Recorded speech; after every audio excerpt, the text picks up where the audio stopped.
Stand by for 30 seconds.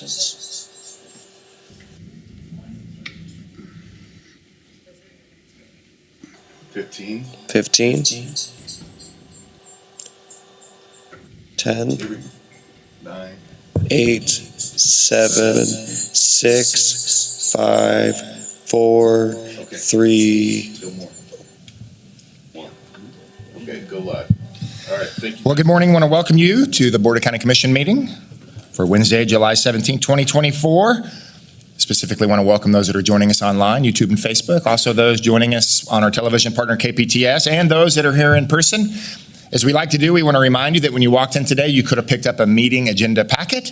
We encourage you to follow along the order of business. If you're curious about any of the supporting documents that we have access to as we're going through the agenda, you can also find those online at sedgwickcounty.org. We encourage you to look through those, same information that we have as we make the decisions on all the items we're reviewing today.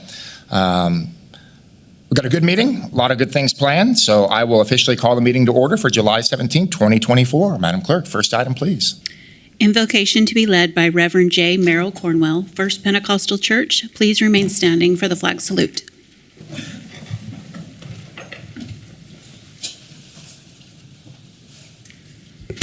Shall we bow for prayer? Father, we come into this meeting today to realize that decisions will be made that will affect people in their lives. I pray for each one of our county commissioners and their families that the blessings of Almighty God would be upon them.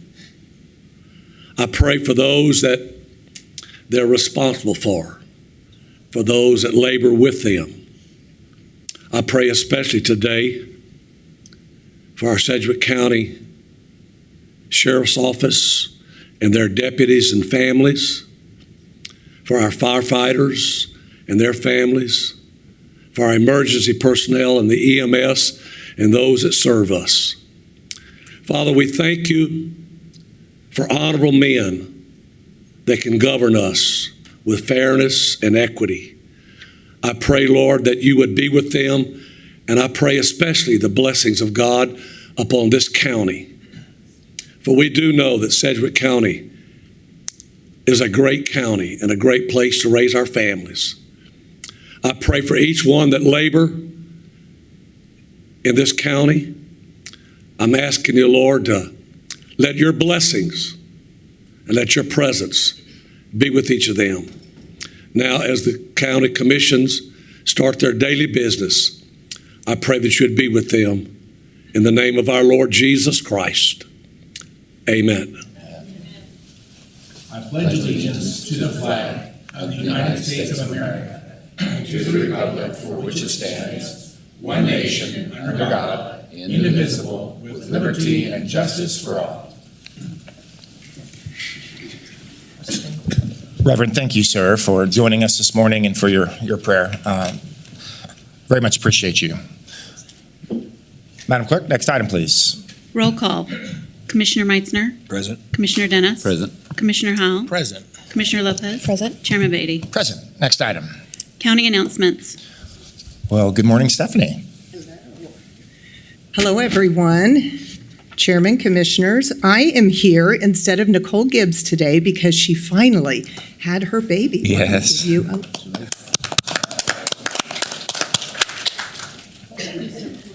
I know, isn't he a sweetheart? This is Connor William Gibbs. He arrived Sunday morning and is just 1 ounce shy of 9 pounds. He's also 20 1/4 inches long, so good size. Nicole and Connor are both healthy, doing well. They are home from the hospital. Oh, and Dad Jeremy also recovering nicely. Yeah, of course. As for big sister Morgan, there you see it. Nicole says she is over the moon happy, and we are too. So congratulations to the whole family. Indeed, yeah. I know. Congratulations also go out to 10 new sheriff's deputies who graduated last week after 25, I'm sure, long weeks of training. 4 of the deputies are women, one of whom earned the highest GPA in the class. That graduate, Mary Van Adder, had actually started the training last year, but she injured her wrist and had to start the entire course over with this class. So we're certainly glad she stuck with it. We put together a short video today to celebrate all of the graduates and to show you some of the training they went through.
And with these new deputies on board, the Sheriff's Office now has just 37 open positions. That's compared to 133 in late 2022. So staffing levels have really improved. To tell you more about all of this, please welcome Colonel Keith Allen and Sergeant Aaron Wano. Colonel, Sergeant, welcome. Morning, Colonel Keith Allen. First, I want to thank Communications and Robin back there. She did a phenomenal job in that video, so it really highlights our troops and all the work they put into that 25-week academy. You know, back in 2022, post-COVID, we really were facing some critical staffing shortages at the Sheriff's Office.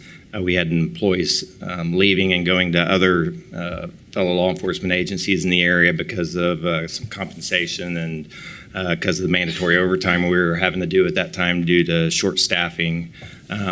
Since that point, we have really turned it around and have added about 100 positions in the last 18 months. I think a lot of that is due to the compensation and pay packages this commission has given to us, and we can't thank you guys enough. It has been tremendously helpful. Our staffing is in a great situation compared to where it was. Our morale is way up. Employee satisfaction is way up. I feel like we've really kind of turned this thing around and went from a point where we were really kind of struggling to a point where we're really feeling very strong and confident. We have great recruits coming in. It's been really nice to see. Also, you know, I think that part of the reason that we've seen this turnaround in recruitment is the efforts we put into our recruiting and retention efforts. We have a peer support team and a mentorship team that we've put in place since 22, and it has just really helped a lot with keeping the quality employees that we have here. And to talk a little bit more, Sergeant Aaron Wano has played a tremendous role in our agency in recruiting, and she was in that video, if you didn't notice that. Sergeant Wano. Thank you. Good morning, Commissioners. Good morning. Thank you, guys. So our recruiting efforts, really my philosophy is it's a collaborative effort. It's not just me. We are seeing numbers that I didn't think that we would get this quickly. And it really boils down to when you have happy folks that you're retaining, you're going to recruit more people. They're going to promote the organization. And so we're seeing that in our classes. I ask every single class, you know, what got you here? Why are you in this seat? And a lot of it is I either know somebody, I knew somebody, or I met them just out in the public. So it's huge for us. Also the collaboration with HR. County HR has been instrumental in a lot of our work. County Communications and the work that they've done. I think we talk almost weekly now. So it's been great to actually collaborate with the entire county organizations to make it happen. So I thank you guys. And one of the things that Colonel Allen mentioned was our wellness unit. Actually, I think you said peer support, but it's fine. So we the county saw an issue with obviously taking care of our mental health for law enforcement officers. And it's really effective leadership that makes the decision that we now have to take care of our people. And so our wellness unit is a holistic wellness unit. We focus on mental health, physical health, nutrition, family health, financial health, and we're building that out slowly. We're about 5 years in, and we're getting to a point now where it's actually making a difference, and the recruits get it from day one. So we see them through, and we're seeing the retention from that. So it's been hugely instrumental, along with the pay and everything we've been able to offer for benefits and stuff like that. So it's been a great ride. It's fun to see the video. It's kind of like proud mom moment, not for my picture, I'm sorry. Sure. But I've talked to you guys a lot at events and stuff like that, so I just wanted to thank you for your support.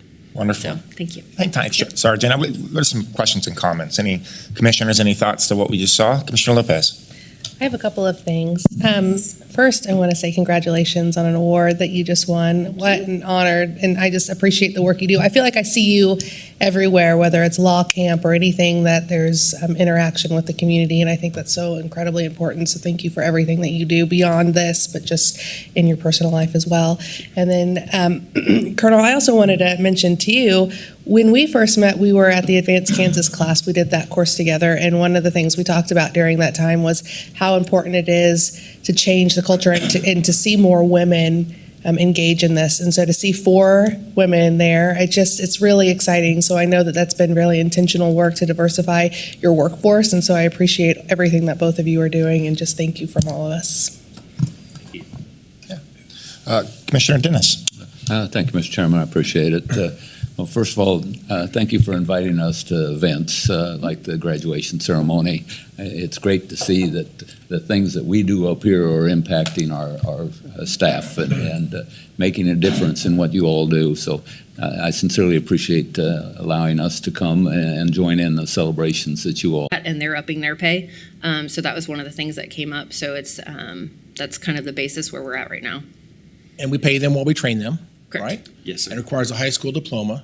Not necessarily any college, but it does require high Diploma school. or equivalent. So a GED or something to that equivalent, correct? And they have to be like physically fit and that type of thing. Otherwise, they won't make it through the class, I'm sure. But There's a fitness agility test that we do with them just to make sure that they are agile, they can walk, they can run, they can do those things. It's very tailored down. And so we give them physical fitness to do within the academy, whether they choose to do that or not, that's completely on them, but they're required to while they're in the academy.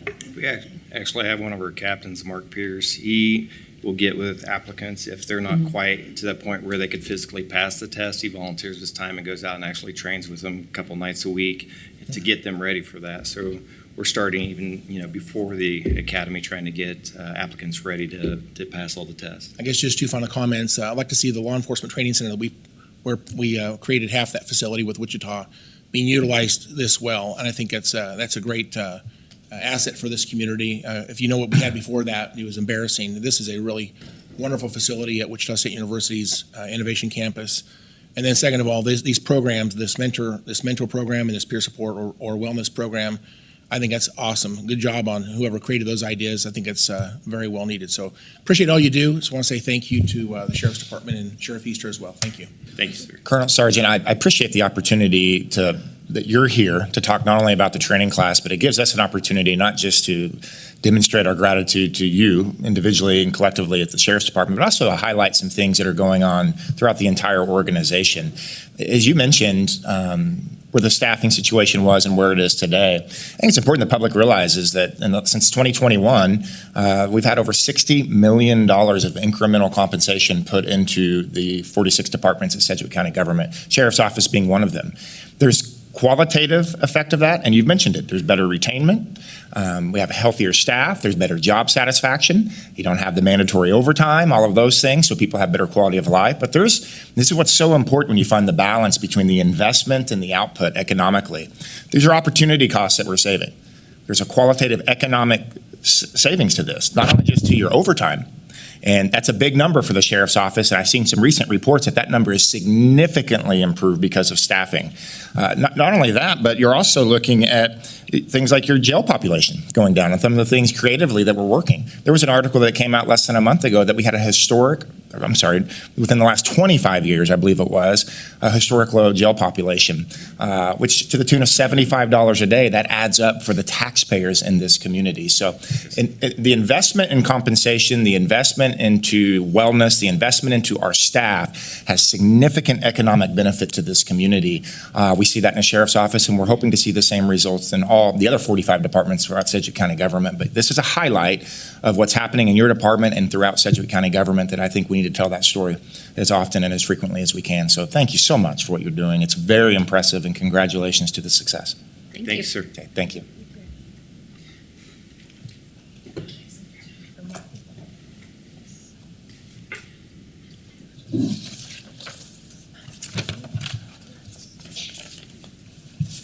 Okay, a couple of reminders about the primary election coming up on August 6th.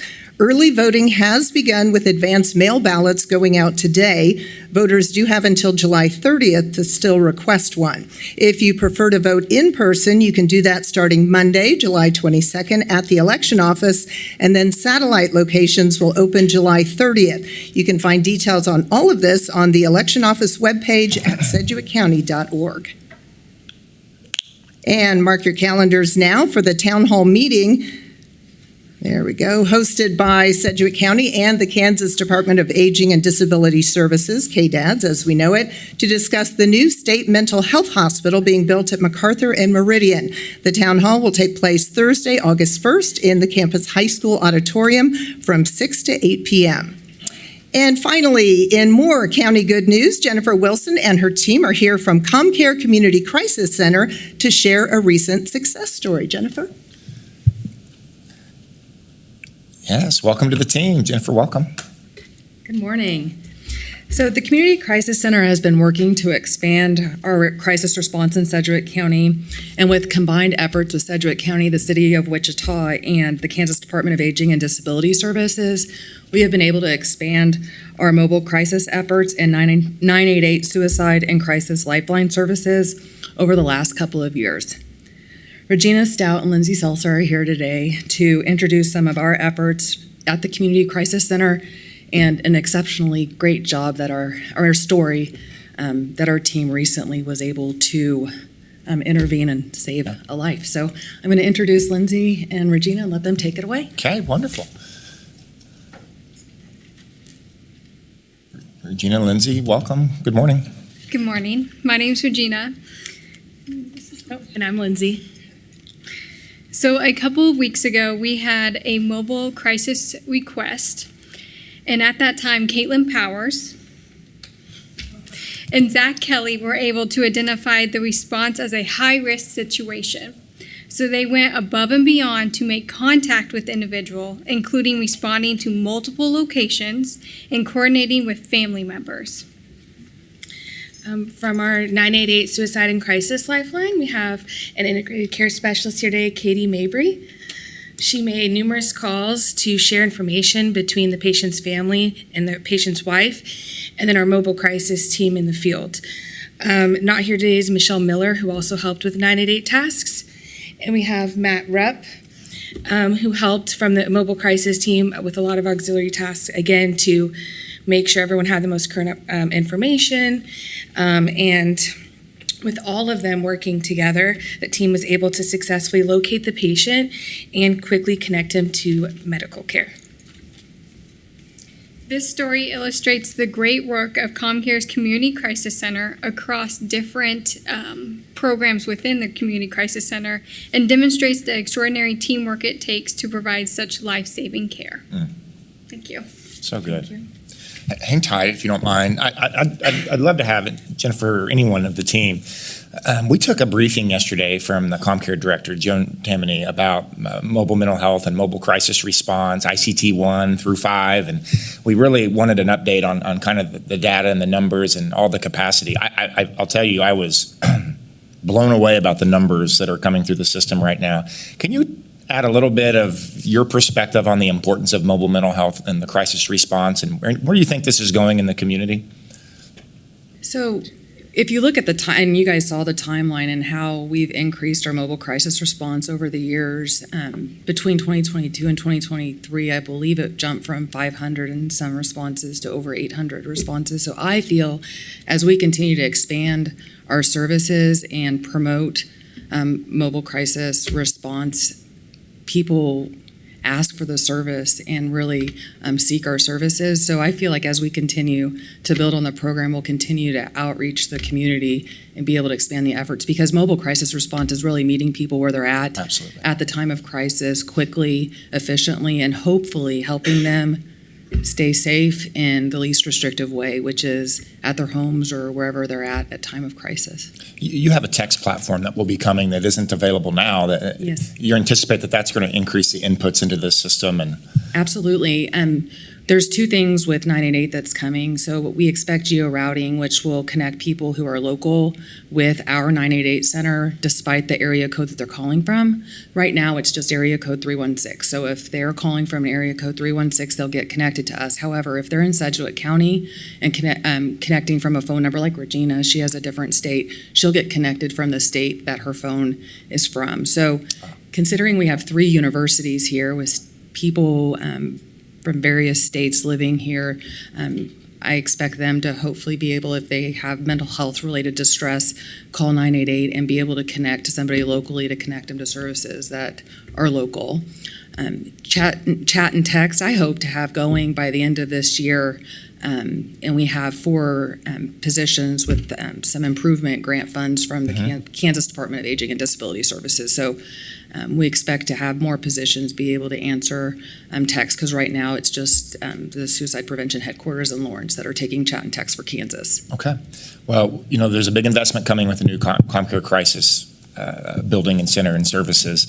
We're really excited about. There are a few departments, I think, in local government that has to pivot as quickly as ComCare has to pivot many times, just because the situation with behavioral health in our community is changing rapidly. So I just want you to know on behalf of the commission that how much we appreciate all the work you guys do, the important work that you guys do for this community, and you really do save lives. And we enjoy telling your story. We want to tell your story a lot more because I think the community needs to know all that ComCare does, particularly in the crisis response. And we're excited about the things that are coming, excited to support the efforts, and excited about what you do for this community. So thank you so much.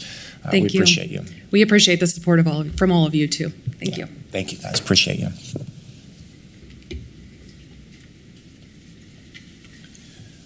All right, thanks again for coming, and that's it for county announcements, unless you have any questions. We got babies, sheriffs, ComCare. We've covered it all. A lot going on in Sedgwick County, isn't there? Any questions or comments for Stephanie? Hey, thank you very much. You're welcome. Appreciate it. Madam Clerk, next item. Public agenda. It looks like no one signed up for public agenda. Next item, please. Proclamations. Item A, proclamation declaring Americans with Disabilities Act Day. Okay, wonderful. I'd like to read a proclamation of Sedgwick County, Kansas. Whereas the Americans with Disabilities Act was signed into law on July 26, 1990 by President George H.W. Bush, and this year marks the 34th anniversary of this landmark legislation. And whereas the American with Disabilities Act has improved the lives of people with disabilities, ensuring equal opportunities, access to county facilities, programs and services, and inclusion for all citizens regardless of disability. And whereas Sedgwick County, Kansas's most populous county, has incorporated this law into the fabric of the community, ensuring access to services, programs, activities, and facilities. And whereas local government entities have proactively collaborated to comply with the ADA, as evidenced by the creation and support of the Wichita-Sedgwick County Access Advisory Board, as well as maintaining an ADA coordinator's office within the county government structure. Now, therefore it be resolved that I, Chairman Ryan K. Beatty, and the Board of Sedgwick County Commissioners do hereby proclaim July 26, 2024 as Americans with Disabilities Act Day here in Sedgwick County, and we call on all residents to support inclusivity for persons with disabilities in this community and to continue efforts to advise our county leadership on areas of improvement. Commissioners, you've heard the proclamation. I move to adopt it as read. Second. A motion and a second. Madam Clerk, please call the roll. Commissioner Meitzner. Commissioner Dennis. Aye. Commissioner Howell. Aye. Commissioner Lopez. Aye. Chairman Beatty. Aye. And here to accept this proclamation is Brian Powers. Brian is the chairman of our Wichita-Sedgwick County Access Advisory Board. Brian, thanks for the work you do. Welcome this morning. Thank you, Mr. Chairman, Commissioners. It's a pleasure to be here today. I normally don't hug people in the aisles on the way out, but that was my daughter. She works for ComCare. Oh, wonderful. So I'm glad you recognize them. Yeah. We believe in service in our family, and Yeah. she's carrying on that tradition.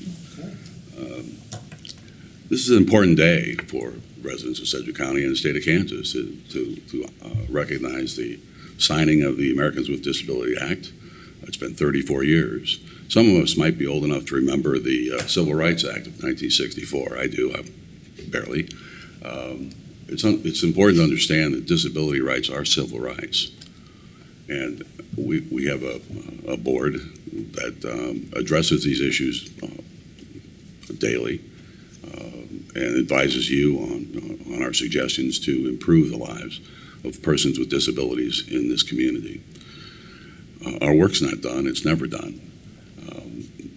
I think a challenge going forward is the disability services waiting list in the state of Kansas. Some might argue this is a state issue. All state issues are local issues. And this is, as you said, Mr. Chairman, the most populous county in the state. So I think it impacts us greatly. I do appreciate your response to our recommendations to address this at the state level on your legislative agenda. We have a powerful voice. It's your voice in our legislature in this state. Your voice is heard. The people who depend on you need to get off that waiting list. A waiting list of 10 years is inconceivable. It's cruel. Although the state has taken measures to reduce the waiting list by 10%, that means we have a 9-year waiting list. That does not solve the problem. Our role on this board is to recommend solutions. My role in business was to recommend solutions. I spent 20 years in healthcare, and as you can see, that service is carrying forward. So we do appreciate your support for all persons with disability in this community. We mentioned inclusivity in the proclamation, and it truly is an inclusive element of our society, of our community. We do have 2 members. I'd like to thank the members of our board who volunteer their time and expertise to discuss these items and these issues. And I'd like to let them speak for a moment, with your permission, for a moment to that effect. Oh, sure. He needs no introduction, but this is Andy Gray. No introduction. Thank you, Beatty. I just wanted to say, with the issue that the state's having with the big long list, we do need services here in Wichita and in Sedgwick County to help out the blind and disabled community here. Beatty, I'm ready to step up to the plate and go with you to Topeka and talk to our state legislators, so we can eliminate the list and get services that the disabled community needs in this great state. So I hope you're ready to work with me. I'm ready to work with all you guys on getting this list eliminated. Very good. Thank you. Chairman Beatty and County Commissioners, I'm Kylene Flaming. I am the county representative, ADA coordinator, but I am the FMLA and ADA specialist with the Division of Human Resources. We have nearly 2,800 employees, many of those who seek accommodations. My hope is that as you all are working towards finding new locations for several of our employees to work at, that we continue to put the disability accessibility areas at the forefront of those decisions to make sure that they are accessible to all individuals. Definitely thank you for everything that you've done, and continue to appreciate your support as we look towards expanding our services. Obviously, ComCare and the mental health issues that our community faces are part of the disabilities that our community faces.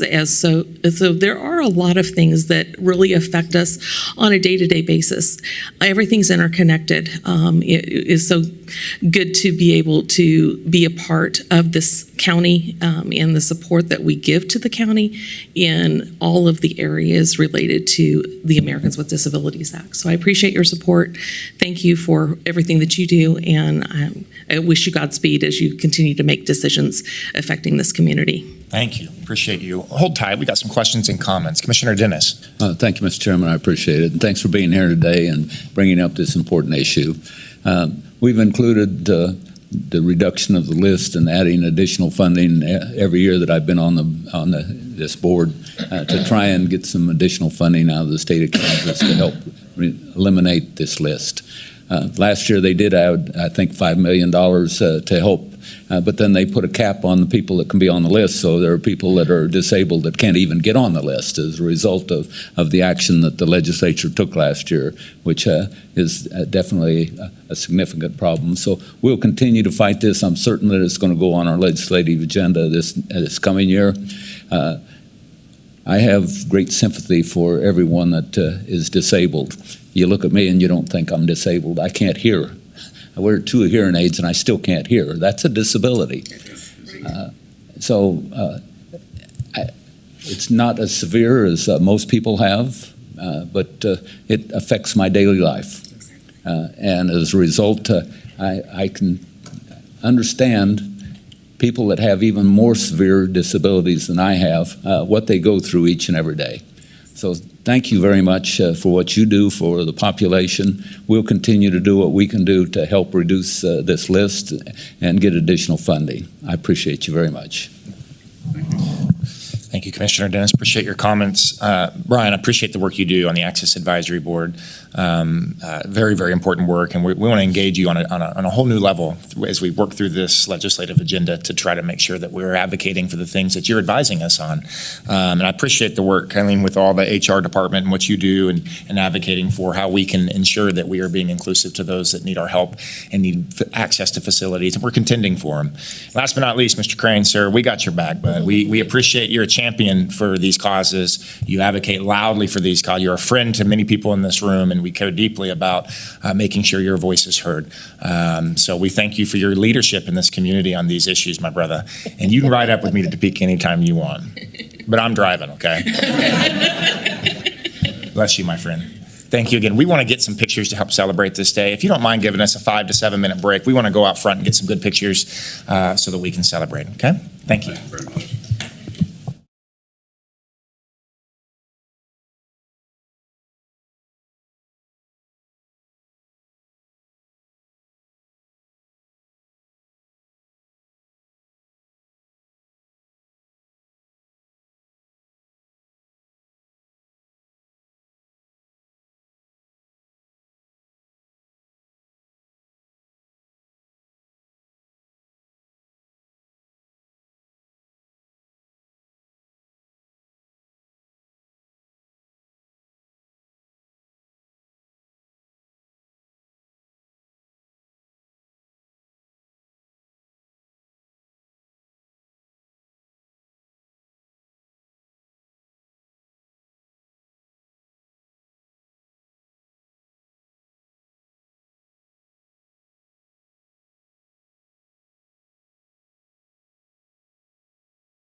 Okay, thank you for giving us a little bit of time to celebrate that. We love those guys and love the work that they do. So back to business we go. Madam Clerk, next item, please. New business, item B, set the public hearing for the proposed adoption of the 2022 ASME 17.1 Elevator Safety Code.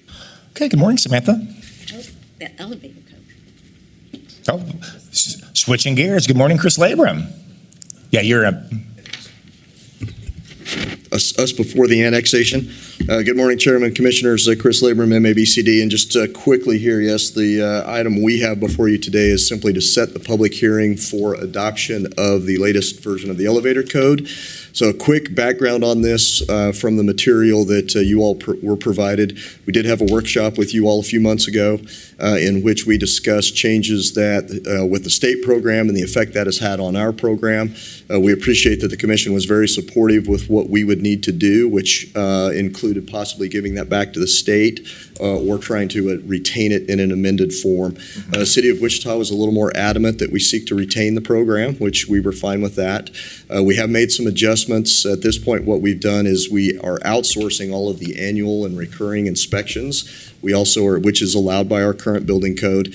We're also allowing third-party inspections if the contractor chooses those with new conveyances, the installation of any new elevator or equipment covered by these codes. With that, we have moved forward to adopt the 2022 version of the elevator code, which is the latest and is also the version the state has decided they would like to adopt.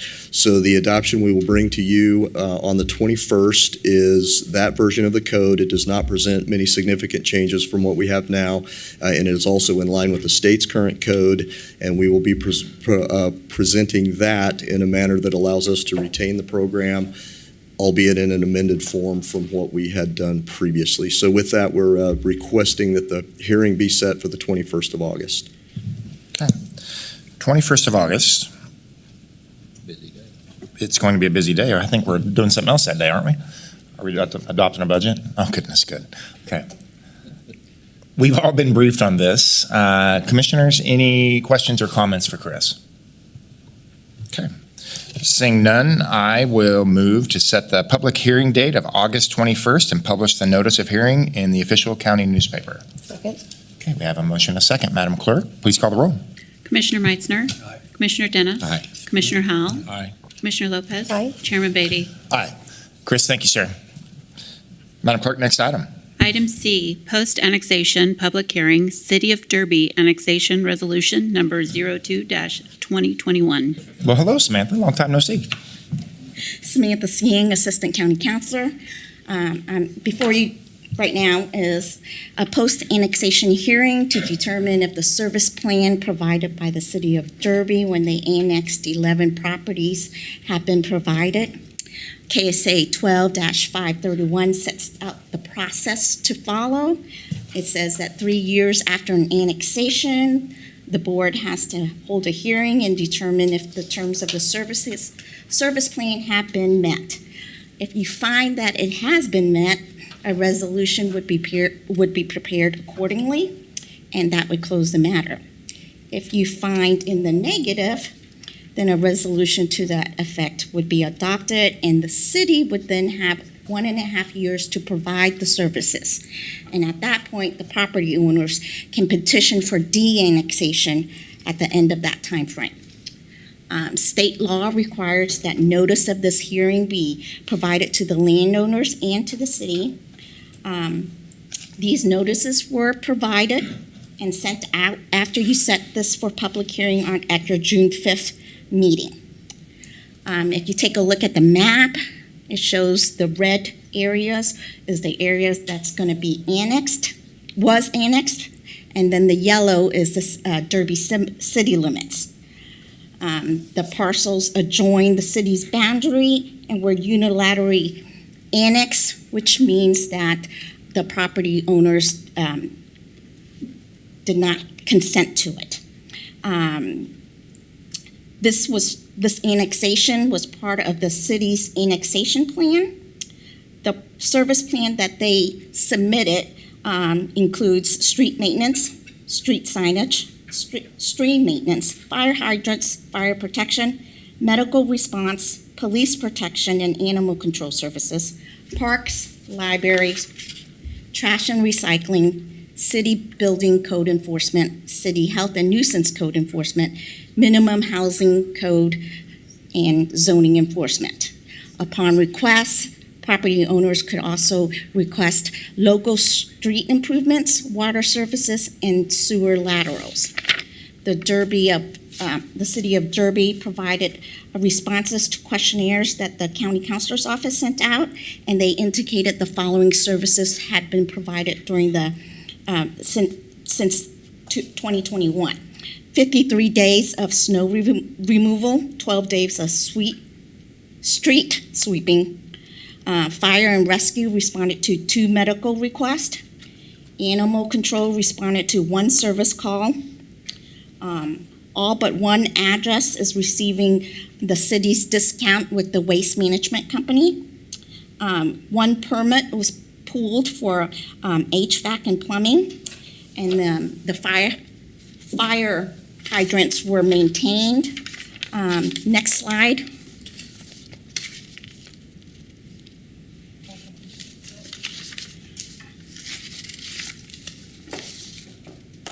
Oh. Sorry. Mouse. Are you moving the mouse? Okay. There we go, Jesus. Sorry. There are 3 fire hydrants in this area, here, here, and here, and those have been maintained, and the City of Derby had provided flow test results in your packet. A representative from Derby, Dan Squires, is here to answer any questions that you may have. So unless you have any questions for me, I would recommend that we open this up for public hearing. If you have any ex parte communications or any additional information that you want to consider, I suggest that you mention that at the start of the hearing in case there's any need to respond to it. Once you accept comments from landowners in the city, we can close the public hearing. Okay. Thank you. Very good, Samantha, appreciate that. Why don't we take the recommended action of declaring any ex parte communication? Commissioner Meitzer? I have had none. I have had none. No ex parte communication on my end? None here. Same here. Okay. That being said, I want to officially open the public hearing and ask that if the representative from the City of Derby would like to share.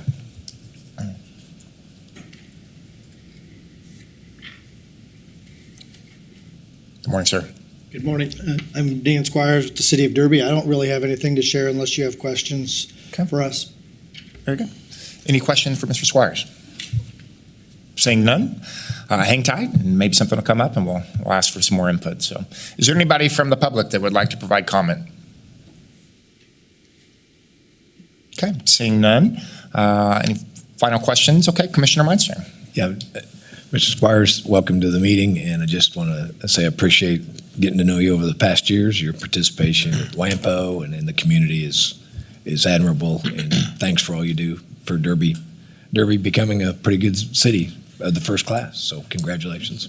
Thank you. And let me just say that we really appreciate all of the partnerships that we have on so many levels with Public Works, and MABCD has been very helpful to us on numerous things. Your legal staff on various issues with agreements and stuff like that we've for a long time had a really good working relationship with the county, and we very much appreciate that. Yeah. Appreciate that. The relationship between Sedgwick County and our 20 cities is incredibly important. It's fruitful when we have good working relationships for everybody in this county. So thank you for that acknowledgement. We appreciate Derby so much. Commissioner Howe. Mr. Chairman, thank you. I would say some nice things about Dan, but I want you to close the public hearing first, if that's okay. I think that'd be okay. Anybody else on public comment that would like to share?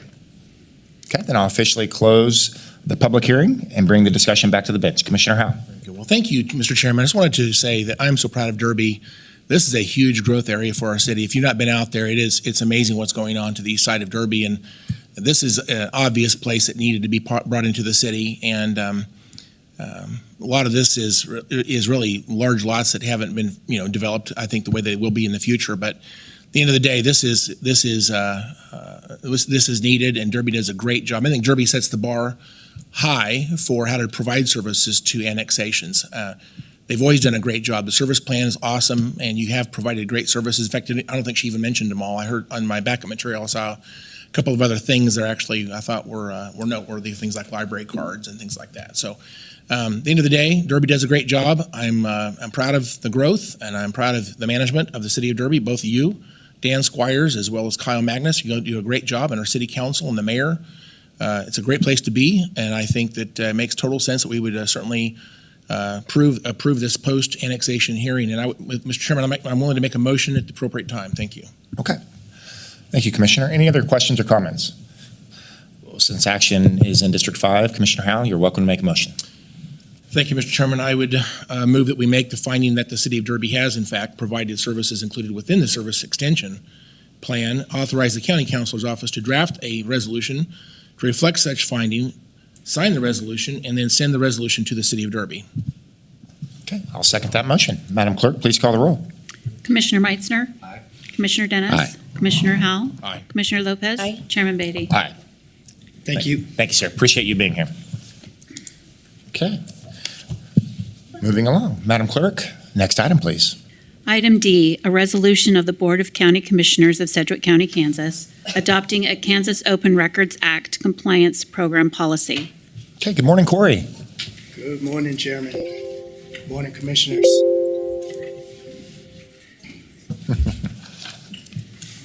Okay, so we're here to talk to you today about the Kansas Open Records Act compliance program. CORA for short. I will use CORA throughout what I'm saying here today. My name is Corey Stokes. I am the Director of Central Services.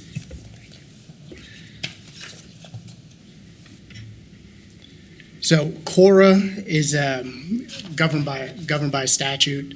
It is a law. It extends from KSA 45-215 through 45-223. Specifically states that any citizen of the county should have access or will have access to either obtain a copy or inspect government records. The requester does not have to specifically state, I am requesting these records under CORA. However, the statute does state that as a government entity, we are to liberally apply the standards that CORA sets. It's a little bit of background. Since about 2020, we've been in the process of trying to codify the Sedgwick County policy. Unfortunately, there's some things that have transpired, COVID being the biggest thing, that there wasn't a policy for Sedgwick County that was put in place, or it hasn't made it to the bench. So we're trying to rectify that now and get this policy on the books. A couple of things that I want to point out about the CORA policy.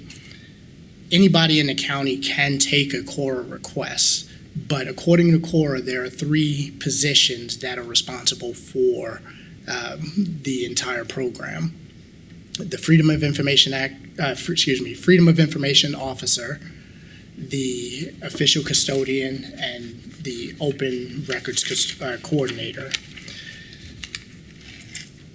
The Freedom of Information Officer is housed in the Records Management Office. Jennifer Scriven is the County Records Manager. She is responsible for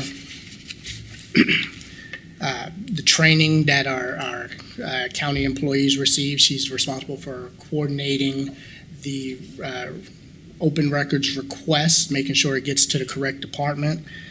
She's also in charge of putting out the educational material for the public so they know how to access access and request information. The official custodian is the appointed or elected department head of each department. The open records coordinator is assigned or appointed by the official custodian. CORA does state that we are allowed to recoup fees in association with providing records. Those fees are look like cost of labor, hard costs that we have to pay in order to produce those records. The one thing that CORA does state, though, is that fees for supplying a request is not to be used as a deterrent to prevent requests.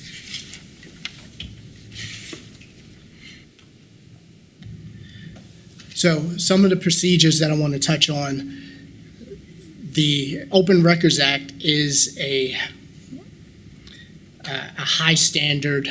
It sets a high standard for us as a county. We have 3 days in order to reply to a request. And what a reply looks like is either letting the requester know that there is a cost or there is not a cost for these records. This is how much it is, and either supplying those records, requesting more information so that we can determine if these records are eligible to be released, or a partial or full denial of the records, and any denial that we recommend will be coordinated with the legal office.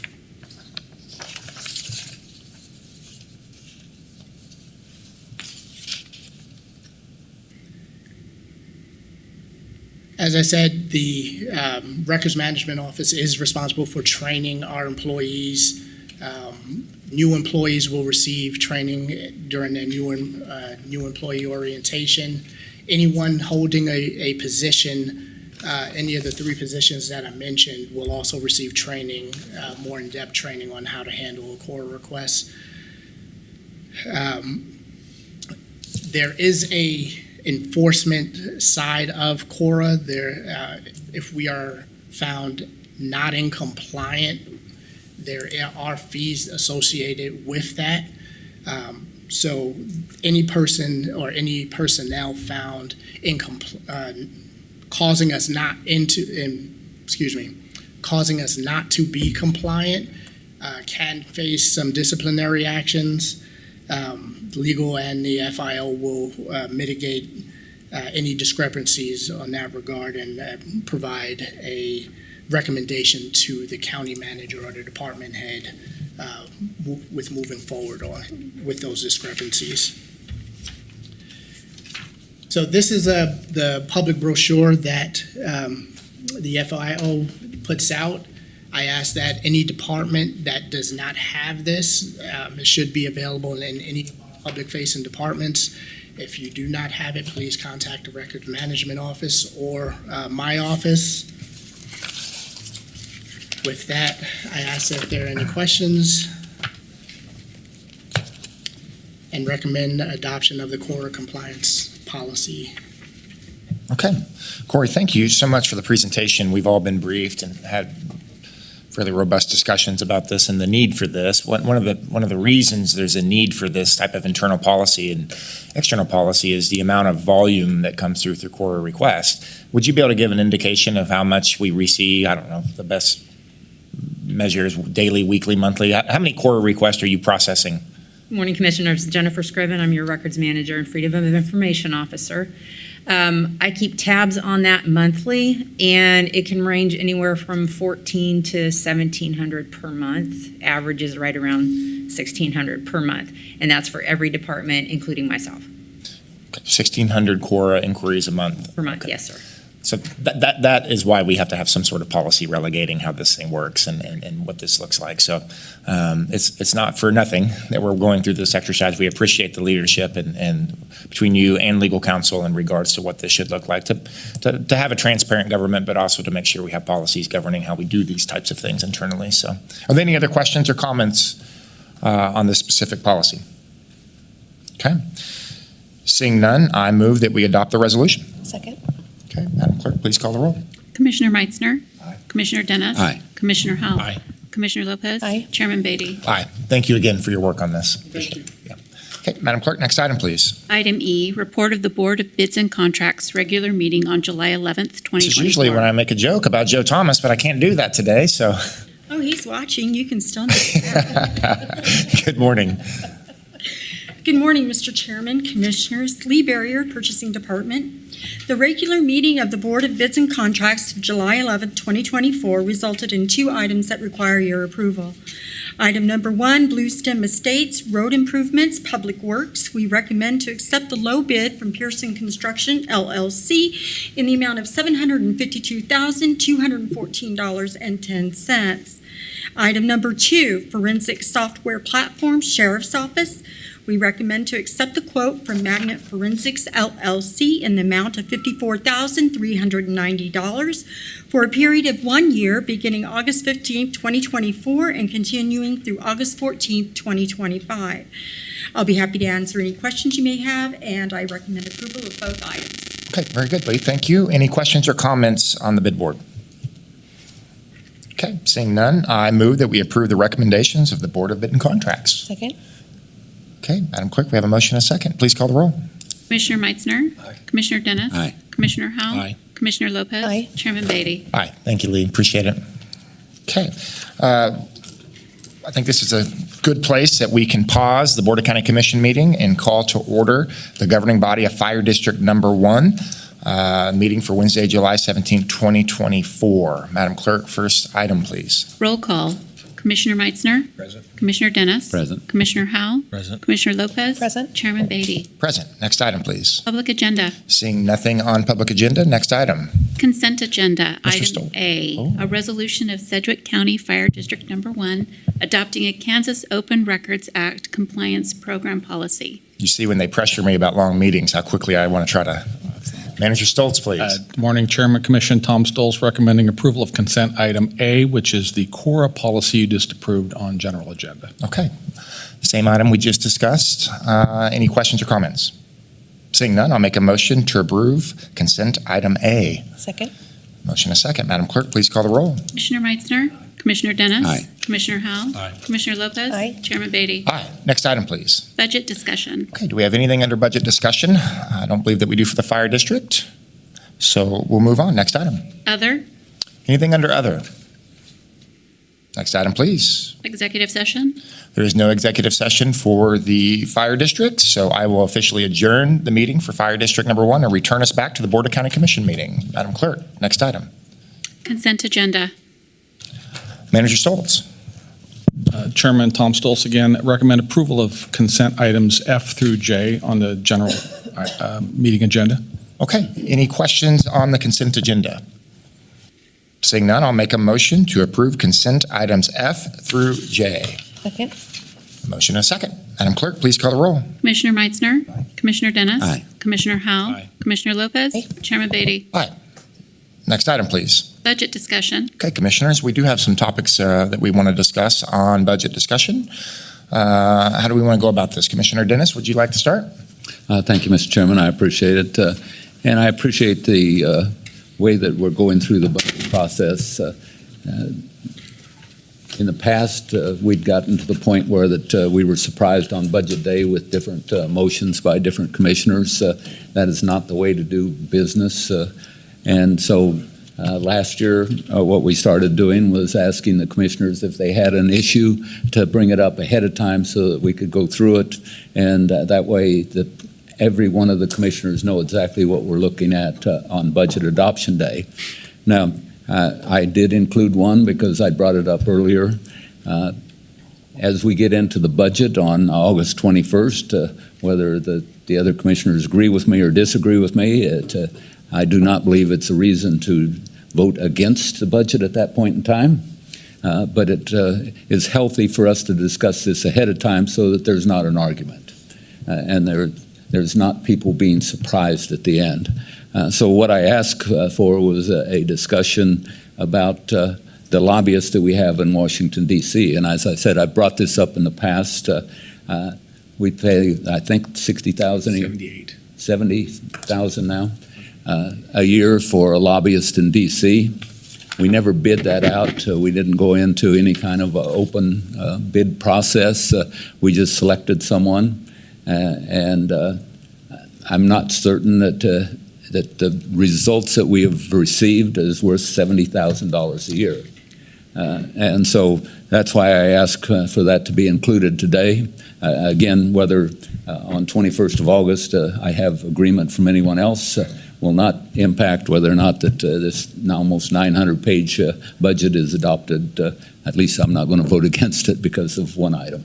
So, Manager Stoltz, I guess you have some information about this, and I'm anxious to hear, and then I'll have some questions for you. Sure. Thank you, Commissioner Dennis, and thank you for laying out kind of the process as we go forward here. On the issue of federal lobbyist, the federal lobbyist position was created, or we came into contract with Thorn Run in the 2019 area. We had a change of commission. Historically, the county had never had a federal lobbyist. The commission that was at the time made a decision that as the second largest county in the state of Kansas, maybe we should have federal lobbying. So that's where this relationship with Thorn Run was born. Just to correct the number, Commissioner, it is a $78,000 contract per year. It's $6,500 per month, and I believe it's been that rate since the inception when we contracted with Thorn Run. It is considered a single source bid, a single source contract. This current contract we're under now has expiration of 12/31 of 25. In other words, we have another year of renewable if the commission wishes to go there. We signed this latest contract, the current contract we were in December of 2023. Yesterday, I sent you a self-assessment from Mr. Davenport and Thorn Run of what services they provide. In addition, I pulled some staff, finance, public works, the sheriff's office, people that have more direct touch points with the federal lobbyists to get their assessment on any anecdotal types of services that Mr. Davenport provides to them or the county organization. I received a few, and I'll just blaze through them very quickly here.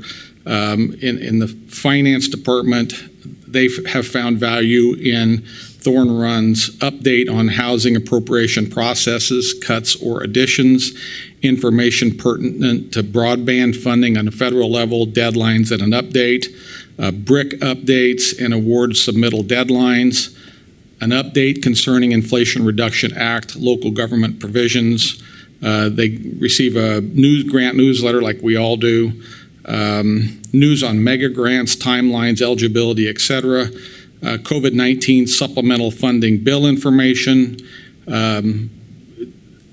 the assistance on getting a appropriations ask of $2 million into Senator Morant for our proposed EOC. And then we had, I think the Commissioner, where we had a refund payment from IRS about a year ago that was mystifying all of us, and Mr. Davenport helped negotiate and navigate the proper handling of that fund repayment, so it was done ethically. And then he's also recently provided a summary of federal grant update. We had someone in Senator Marshall reach out to commissioners on how they could assist the county, and we got a summary report from Mr. Davenport on what would be available there. From Public Works, they feel like Mr. Davenport is instrumental in providing needed ARC 95 attention to Senator Morant's office and insight and expertise on bipartisan infrastructure law grant funding. The Sheriff's Office does not use, Sheriff told me he does not necessarily use Mr. Davenport. He connects to the federal delegation through the National Sheriff Association. So he has little, he doesn't not care one way or another what the commission decides on keeping a federal lobbyist or not. So based on that, I think the question at hand today is a fiscal one, and I think the commission, like in any area of the budget, has to determine if we're getting the quality for the quantity we're paying, and I think that's the discussion we need to have today. Thank you, Tom. I appreciate that analysis. A couple of questions, though. We have a state lobbyist, which does a fantastic job every year, and we bid that out. I think his contract's coming up fairly soon. Why is it important to bid one and not bid the other? We can bid either, Commissioner. I think the first touch point, the first decision point for the commission is, do you feel like we even need federal lobbying? If that's true, then is it Thorn Run, or do we want to, does the commission as a body want to go out for a bid for competition? Joe is not here today, but, and I might have to lean on Lindsay a little bit on the single source designation on this last contract, but we definitely could. Okay. We could put that out for bid. I appreciate that answer again. And you touched on really one of the major points is, do we actually need a federal lobbyist? I think every one of the five of us on this bench talk regularly with both of our senators and our representatives. We have, all you got to do is take a look at some of the pictures that we have. We're constantly with one of our senators or one of our representatives. And their staff works with us great. I sat on the Air Force selection board for Senator Moran, Senator Marshall, and Congressman Estes. Do I talk to them? Absolutely. So they know exactly what our issues are. So the first step is, do we actually need a lobbyist in D.C.? But then the second portion of my question is that this year the budget is tight, and we are looking all over the place for ways that we can save money and not put the property taxpayer in more jeopardy for paying additional property tax. So as a result of that, you had over $6 million. Zoo has got a cut. Sedgwick County Fair has a cut. Kansas African American Museum has a cut. The Historical Museum has a cut. River Festival has a cut. Arts Council has a cut. Exploration Place has a cut. Economic Development has a cut. Mental Health and Substance Abuse, that was one we knew was going to go away. And the Extension Council had a cut. So again, I go back to the same question that I asked about the $6 million. Is this lobbyist in D.C. more important than all of those things put together? And it's hard for me to say it is. It's hard for me to say that $78,000 for a lobbyist in D.C. when we have contact with our senators' representatives constantly is more important than all of this. So how do I talk to the public, and how do I talk to each one of these when I say, I'm going to cut you, but I'm going to keep somebody that we didn't even bid out, that we just selected, and we continue to fund at $78,000 a year. So that's all I have to say about it. Honestly, it'll come up on the 21st of August. I hope that I have at least two other commissioners that agree with me on this. If I don't, I'm not falling on my sword by any means. This is an important budget, and I'll vote for the budget. But I sincerely hope that I get two more commissioners that understand that we're cutting huge things. We didn't fund things that were necessary, and yet we believe that someone in D.C. is more important. Thank you, Mr. Manager. I appreciate it. Commissioner Howe. Thank you, Mr. Chairman. Just want to clarify. So the commissioner from District 3 is advocating we would just cut this from the budget this year. Is that what you're saying? You'd like to see us cut this out of the budget this year? Yes. Okay. I'll just say this. This budget approval isn't necessarily picking Thorn Run or Mr. Davenport. It's simply an appropriation for that lobbyist position. Again, if we keep a lobbyist position, I do agree that we ought to have it go out to bid. I would tell you that I believe that actually Jim's done a pretty good job. I especially appreciate his bringing up the ARC 95 project on a federal level, and I think we've seen some movement there, and I give him credit for that. I don't have a good visibility of exactly how much of his day is spent lobbying for Sedgwick County versus other municipalities. We don't really know how many customers he's got.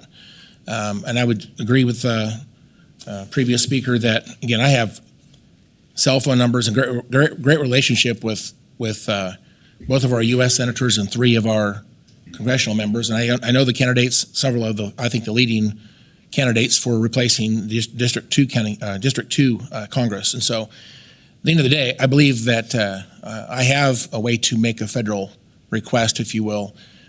It's nice having good relationships with these folks. I even feel like the commission as a whole has a good relationship with Governor Laura Kelly. So we have, folks in these positions that are very interested in Sedgwick County. And I don't know that necessarily requires a federal lobbyist for us to make a request to those folks and let them actually work the issues for us as their constituents. Sedgwick County is very important to all of our federal representatives, both U.S. Congress, U.S. Senate, and U.S. House. So having said that, most of the years I was here, when I first became a commissioner, we didn't have a federal lobbyist. In fact, we didn't even have a state lobbyist. We used a county staff for that. And I think that we've stepped up on that level because we've seen an awful lot of legislation that we actually needed to be, I think, a little bit more energetic, perhaps, and more successful in moving our issues forward. On that aspect of what he does, but this is not about him personally. I think he does a good job, and I know he's done some things for us recently that I do appreciate. But in terms of trying to get our budget back under control, I think $78,000 haircut to that part of the budget does make sense. I probably would support that. Thank you. Okay. Appreciate the dialogue. Commissioner Meitzer. Okay, I respect both opinions. I respectfully disagree. I think that Mr. Davenport is of value. Just even one success story of $3 million at Dark 95 or another one at the EOC dwarfs what we spend for his attention. But on a work basis, he's well known in the departments at the federal government level, and he knows how to navigate through complex. I don't want to use the word swamp, but I did use the word swamp. But even the key managements under the senators' offices and our congressional offices appreciate that their staff can lean on him to get in to talk to the right level at the department level. So I don't know if we do not have a federal lobbyist or we do not have somebody as respected as his organization is, we'll never know what we missed out on. So I think any of those departments that a light bulb moment for me is when you're reading off all the departments or all those agencies that are potentially taking a 10% cut in the budget. We could introduce this to any of those departments to see if there's grant opportunities, for instance, at the zoo or any of those departments. He's got a staff that knows, and he quickly answers the phone, and he quickly would respond back and say, yeah, there will be opportunities, or he'll quickly say, no, there's not an opportunity. So he's a real yes-no person on valuation and evaluation. And again, I think I would feel bad for the community if we knew that other counties around the country were having opportunities where they could succeed based on that, and we failed, not because we failed, but we failed because we were unaware of an opportunity that we could succeed on. So it's a tough one. I agree it's tough, but I've just seen too many of the successes that far outweigh the cost on the impact. We introduced him to Wichita State University, succeeding in getting a $51 million grant, one of like 30 or 40, I can't remember what it was, out of 500 applicants, and our whole region got a $51 million grant, which is a large grant. And as a matter of fact, we're updating that here this afternoon on year 2 of that grant. So the impact is huge. You never know when you win something, what was the thing that won? Was it Commissioner Dennis talking to Senator Moran? Was it Pete Meitzner talking over here? Or was it a lobbyist working the department? You never know when they're evaluating all those, what the real anchor was. But I think he's part of a team of success, and any of you could call him on his cell phone, and he answers right away and ask any questions. So I'm supportive of keeping that in the budget for positive reasons for our community. Thank you. Okay, Commissioner Dennis. Commissioner Lopez. She wanted you to go first. Okay, no problem. Again, I appreciate the positions of all my commissioners. I wanted to bring this up so that we could start going through the process that we're going to use throughout the budget cycle. But one other point that the manager made was that the sheriff uses his national organization to lobby for him. Don't forget we have NACO. We belong to a national organization that lobbies for us, and we pay money for that. So maybe there's a trade-off if we don't think that we need NACO and we need the lobbyist more. Maybe that's something we need to look at. So maybe as we move forward, we can bring that up at the next meeting, because we do have someone that's lobbying for us in D.C., and that's called the National Association of Counties. So thank you. Okay, thank you. Commissioner Lopez. Thank you. Just with the discussion today, I think it's really important to just mention that Commissioner Meissner and I went and spoke with Senator Moran recently and talked about a couple of items, which were ARC 95 and the new EOC building. And we do have great relationships with our partners at the federal level, and I think that's wonderful. But at the end of the day, if someone comes and talks to any of us about an issue, we turn around and go and talk to staff, because that's the group that actually is on the ground getting the work done. And I feel like that's where Jim comes in is, yes, we talk to Moran and he can push from his perspective, but if we have someone also advocating at the staff level that can help kind of move these things forward, it's really helpful. And just, a couple of months after those conversations, Jim emailed us with that we were getting, or hopefully getting, the $2 million for the EOC and $3 million for ARC 95. And I think that just goes to show when we all work together what can be accomplished. And $78,000 is a lot, but $5 million from that I think is significant as well. So I am not in favor of getting rid of that contract, but I can understand where you're at too. So that's where I'm at with this one item. Thank you. Okay, appreciate the conversation. 2 questions, Tom. Number one is, this is the contract with Davenport. That's an annual contract? It is, and it's renewable till the end of 25. Okay. Does the city of Wichita have a federal lobbyist? They do. And it's separate from Jim Davenport? It's not. It's Thorn Run. Okay, we use the same lobbyist? Yes. Okay. Okay, just good discussion. I appreciate that. Any other discussion on this specific topic? I think it's, I think we should probably receive and file this discussion. So I'll move that we receive and file the discussion pertaining to budget discussion today. Second. Motion and a second. Madam Clerk, please call the roll. Commissioner Meissner. Commissioner Dennis. Aye. Commissioner Howell. Aye. Commissioner Lopez. Aye. Chairman Beatty. Okay, next item, please. Committee reports. Okay, commissioners, anything on committee reports? Yes. Yeah. Oh, sorry. Commissioner Meissner. Oh, yeah. Thank you. We also, speaking of memberships, we belong to REAP, the Regional Economic Area Partnership, 10 counties, whatever. Anyway, I did take the last meeting. Some of the meetings are pretty valuable, some are not as valuable. But this last one, there was a really extensive presentation by Workforce Alliance about employment trends they're required by federal law to have their regions, and they don't match up directly with maybe a REAP region or a region with congressional regions. They don't line up exactly, but it's pretty close in our area. But anyway, the Workforce Alliance has a license, and I'm glad our HR director is here, because they showed some incredible trends, and I know some of us are data-driven better than others. Commissioner Howell. Anyway.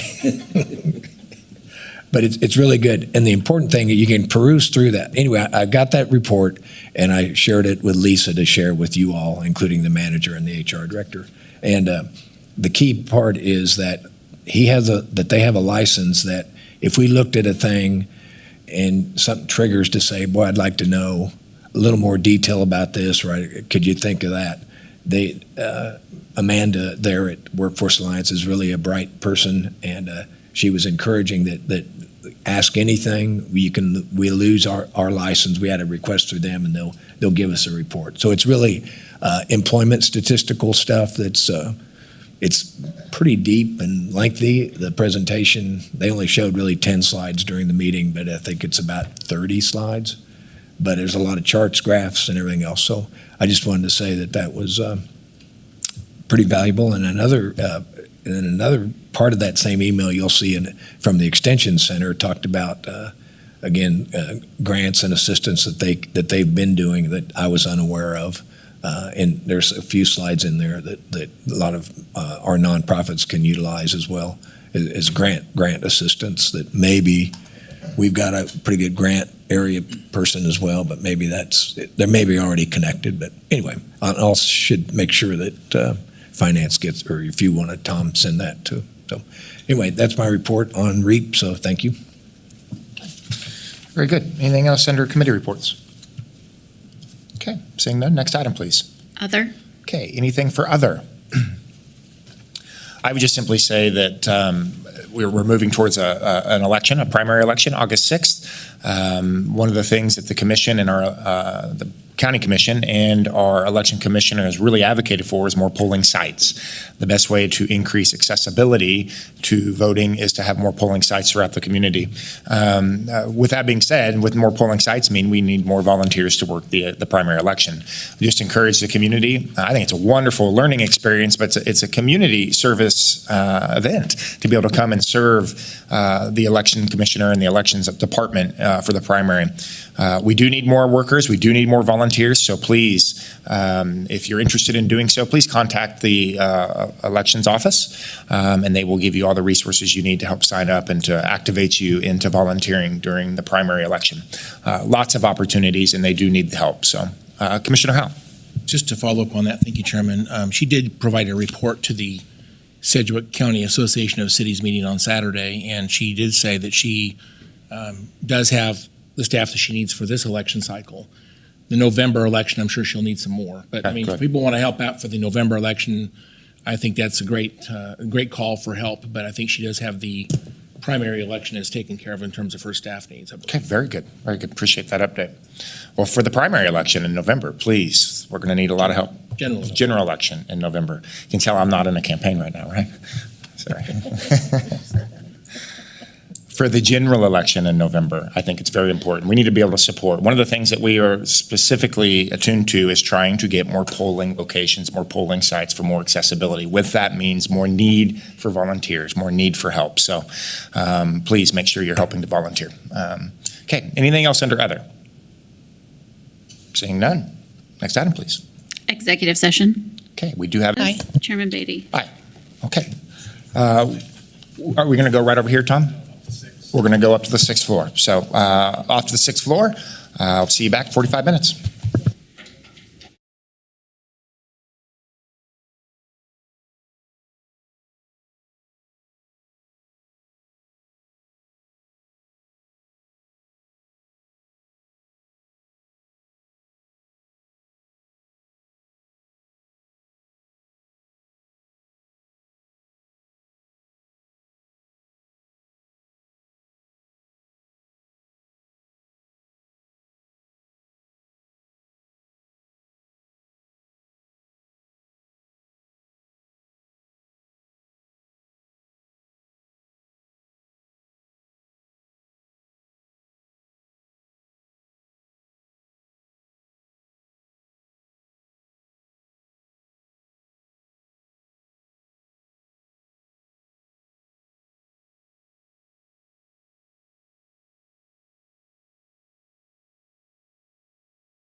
Okay, we have just returned from executive session. There was no action taken. Any other business need to come before the commission?